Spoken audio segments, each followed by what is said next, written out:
আসসালামু আলাইকুম, কেমন আছেন সবাই? আলহামদুলিল্লাহ আমি ভালো আছি। আসলে আমার রান্নাঘরটা নতুন যেহেতু বাসা চেঞ্জ করছি পুরোপুরি এখনও গোছানো হয় নাই। অবশ্যই গুছিয়ে আপনাদেরকে অবশ্যই আমি আমার রান্নাঘরটা দেখাবো। তো এখন আসলেও জানেন যে গ্যাসের অনেক বেশি ক্রাইসিস, এর জন্য আমি ইন্ডাকশনে রান্না করি। তো আজকে গরুর মাংস রান্না করছিলাম, ভাবলাম রেসিপিটা আপনাদেরকে আসলে শেয়ার করব, কিন্তু আসলে পুরোটা শেয়ার করা হয় নাই কারণ অনেক রাত, এখন প্রায় বাজে রাত 11:30।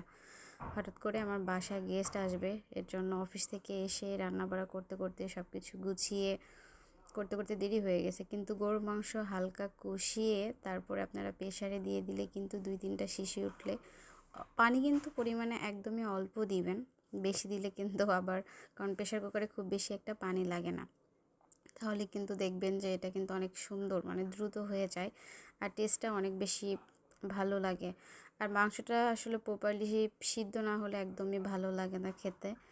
তো যাই হোক, হঠাৎ করেই আসলে মেহমান আসলে ভালো লাগে, যেহেতু আমরা ঢাকায় থাকি, ওইভাবে কেউ আসে না। আর কষ্ট হলেও সবথেকে বড় কথা কি, মেহমান কিন্তু বরকত, মেহমান রহমত।